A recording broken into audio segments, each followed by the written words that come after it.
Hey guys, welcome to Wrestling Daze and welcome to today's opinions video. We are going to jump into a spicy topic. I like these spicy topics. I like kicking up the dust a bit in 2025. This one is, who do you think is going to really struggle in 2025? What wrestlers do you think are going to have a real hard time? For me, I think there's quite a few that we could mention. One that actually comes to my mind straight away is Damian Priest. Damian Priest struggled before he was in the Judgment Day, and now he's out the Judgment Day again. So it's going to be very difficult, in my mind, for Damian Priest to stand on his own and have the success that he saw last year. I think Damian Priest is the kind of person that really thrives when he's in a faction, when he's in a group. I don't know that he does so well when he's on his own. Of course, they could put him in another faction. They could put some new people with him, but I actually haven't heard any word or rumor about what the plans are for Damian Priest going forward. I've got to think him and Finn are going to be in the short term. Past that, I really don't know. I'm expecting Logan Paul to be mentioned quite a few times as well. And honestly, I've got a few names in my mind, but rather than sitting here and kind of just guessing what you've said, let's just go straight to your comments and we'll see what you've said, because Aries Green has got a real good one, because Solo Sikoa is not even the most captivating person in his own group. Jacob, I think, outshines him in every department. Aries Green said Solo Sikoa, he's going to get got by Roman and then he'll probably throw a tantrum knowing him. And that is true. That was going to be at WrestleMania, but now it's on the Raw Netflix debut, and that can't be good. I don't think that's a good sign that this was a WrestleMania match, but it's not now, because what are they going to do with him instead? The word on the street is Roman will face CM Punk, so Roman's fine, but there's no word on the street for a massive match lined up for Solo.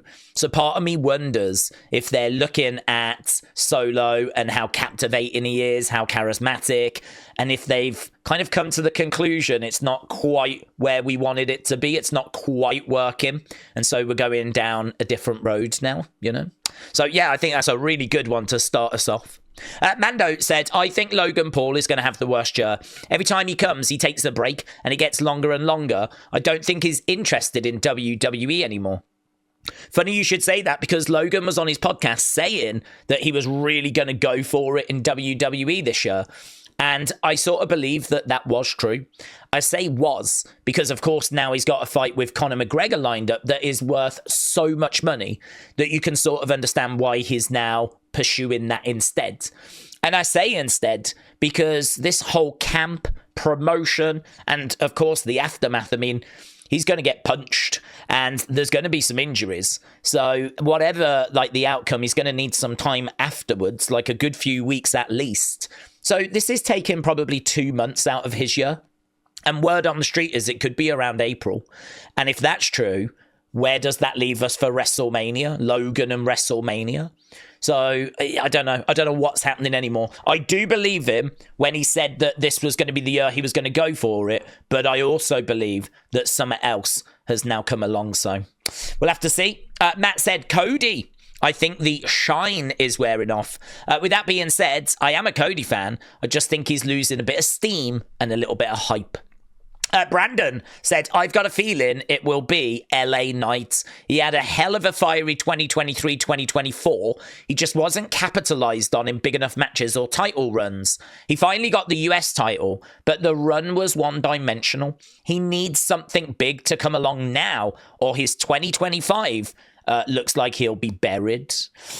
Maybe. I mean, I feel like the fans are still with him, but it's not as it was. But then saying that, I mean, it was going to be so hard to kind of keep that going because you've always got new people arriving. Like, people were crazy about LA Knight, but then Big Bronson Reed started doing some cool stuff, you know?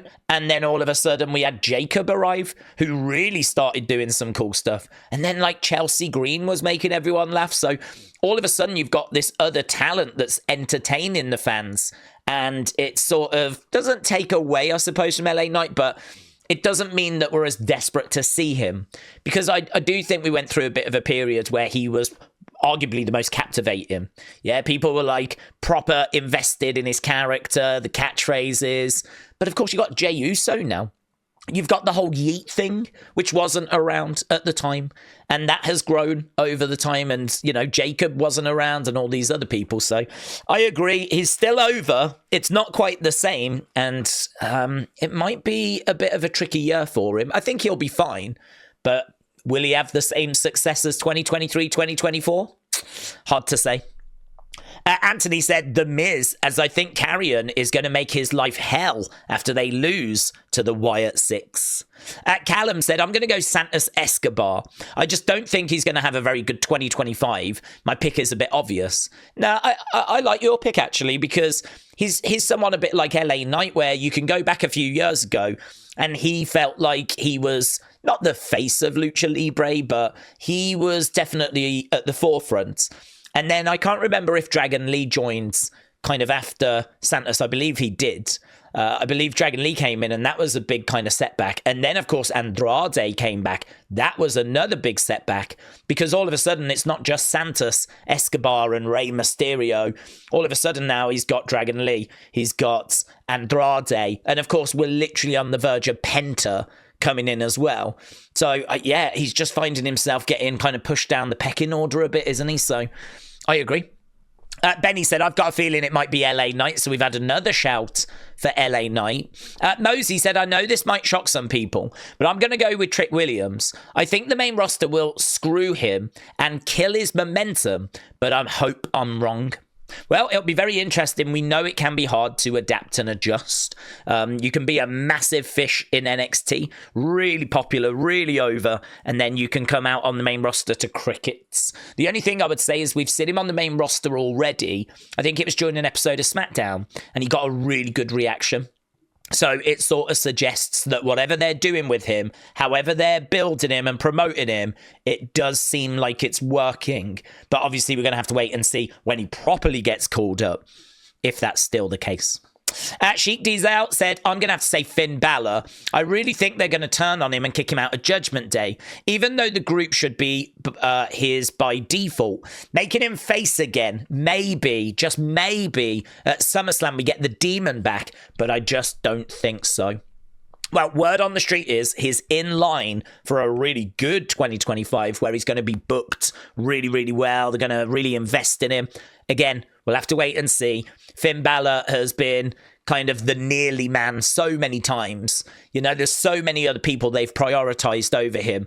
Like, at some point, it's got to be him. Or is it never him? Do we never prioritize him? Word on the street is, later this year, he's going to get a good push. Let's see. Johnny said, I hope it's Logan that has a bad year. Dave said, Blair Davenport. They just haven't done anything with her in 2024. So I can't see her having a great 2025. It's a shame. WWE need to give her a big storyline. The men's side, LA Knight and Sheamus. I could see Knight leaving. Sheamus, I don't think they know what to do with him. I think with Sheamus, you're right. They've got this guy that loves to brawl, loves to fight. But I don't think they necessarily see him being around the top end of the card. Like, he maybe doesn't have the character or the charisma. Like, he's a good hand to have. He'll give you a good match. If you need to have a banger, like Sheamus can help deliver that. But he's not Jey Uso, you know? He hasn't got, like, the whole yeet thing coming through the crowds, you know, all of that kind of excitement. And plus also he's been around for a while, so I feel like a lot of the crowd are very familiar with, you know, what he's done, who he is, his moveset. You know, there's not much surprise when it comes to Sheamus, and there's so many new people that are arriving. Trick Williams that we just mentioned, Penta that we mentioned earlier, constantly people coming up from NXT, people coming back like CM Punk. So I feel like Sheamus is absolutely fine on the main roster. But is he ever going to get any major push? Is he ever going to... I could see him getting the Intercontinental this year. And I think that would be great for him if it did go that way. But like a world title doesn't really feel like it's in the stars at the moment. Carl said, I'm going to say someone like Naomi. I just don't see what we do with her once this current story ends. We've got greats like Charlotte, Becky, Asuka coming back. People like Roxanne, maybe Stephanie and Julia getting called up. Stars like Tiffany and Dakota continuing to rise.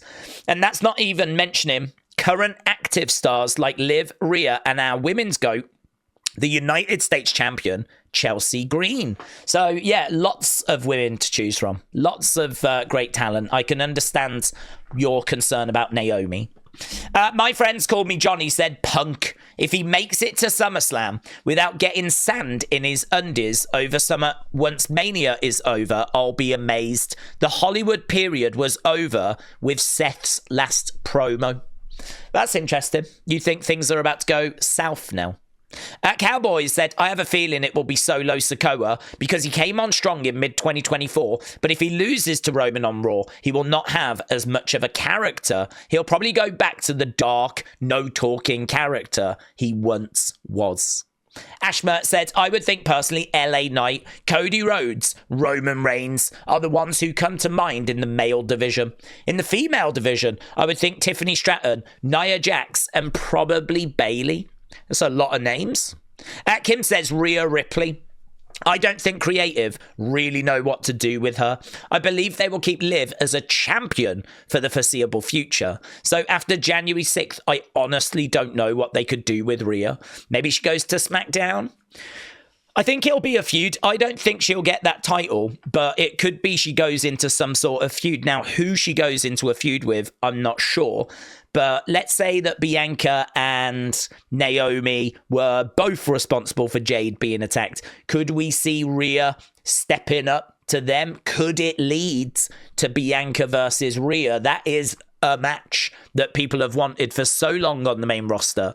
And for the longest time, it felt like those were the two big shining newcomers. You know, they were like really we had the four horsewomen.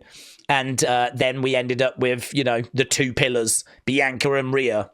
And you could make an argument for other women, like Io being one of those pillars. But honestly, I sort of feel like those two really felt like you could look at them and see that they were going to be the future of this women's division over the next 10 years. Now, obviously, we've had other women come along like Julia, like Stephanie, like Roxanne. And so maybe their place doesn't look quite as assured at the very top of the women's division like it once did. But that match, Bianca versus Rhea, that is still a match that people want to see. I think I would try and get to that. I would try and find a way of navigating my way to that. So we'll have to wait and see. Obviously, a lot's going to depend on who attacked Jade. Uncle Revel said, I'm going to go with Dawkins. After the teases online that Dawkins and Ford might split up, I think that angle is on the table. Ford could have a breakout solo career, in my opinion. He has it all. This leaves Dawkins to be Marty Jannetted.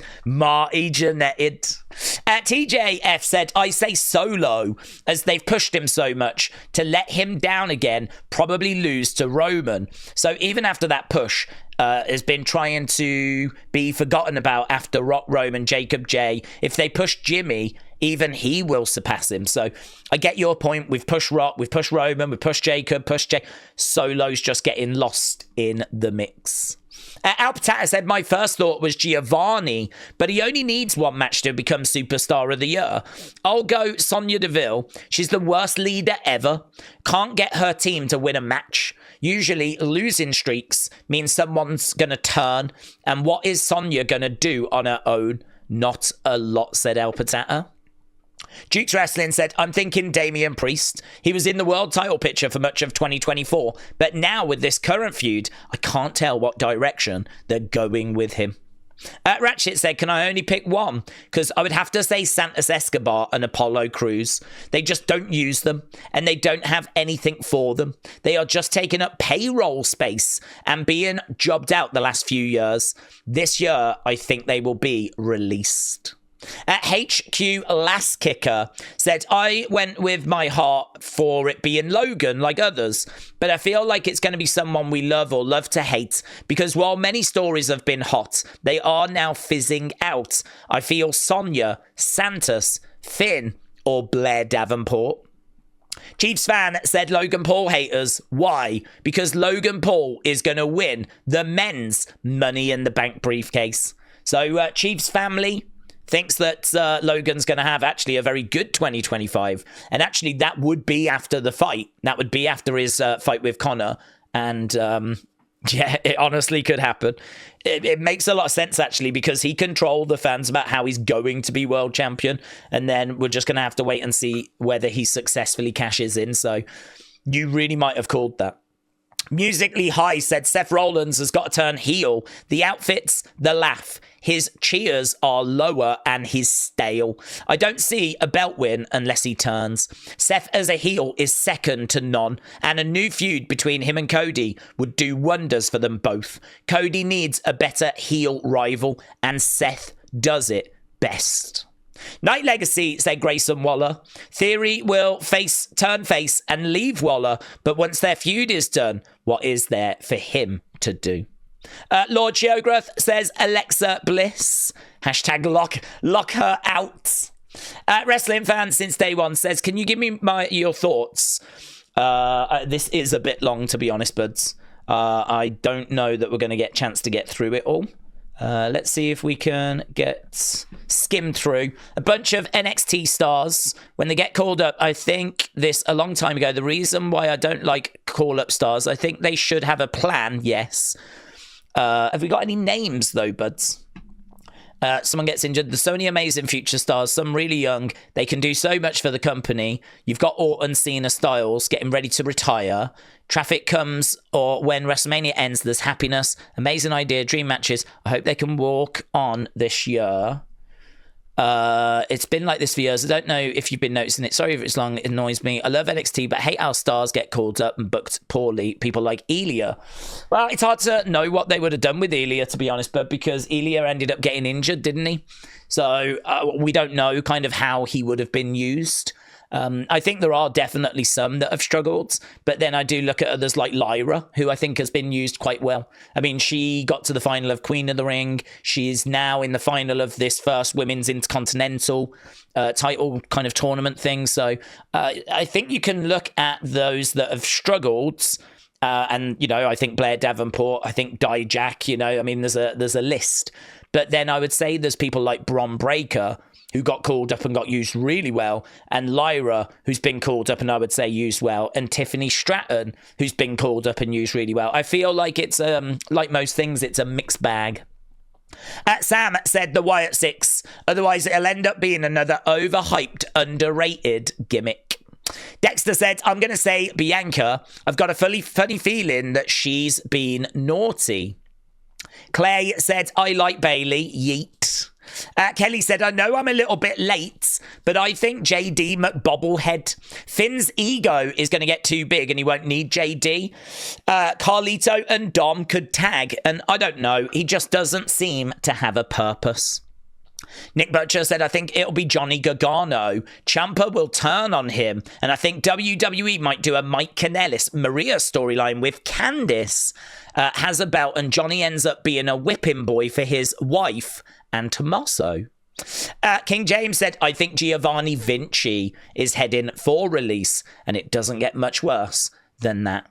Oh, that's worked out really well. We've just clocked in at 20 odd minutes, which is brilliant. That's what I always look for. So lovely. Well, there we go. A real mixed bag and lots of good reasonings as well. So plenty there for people to think about. Really appreciate the feedback. I don't think there's an opinions video tomorrow because, of course, tomorrow night we've got SmackDown. So I think the plan is that we'll just wait for the review opinions video for SmackDown. And that should be interesting because, of course, it's a 3-hour show. So thanks a lot for joining me. Really appreciate your feedback and support. And hopefully I see you tomorrow for that SmackDown watch along. Bye for now.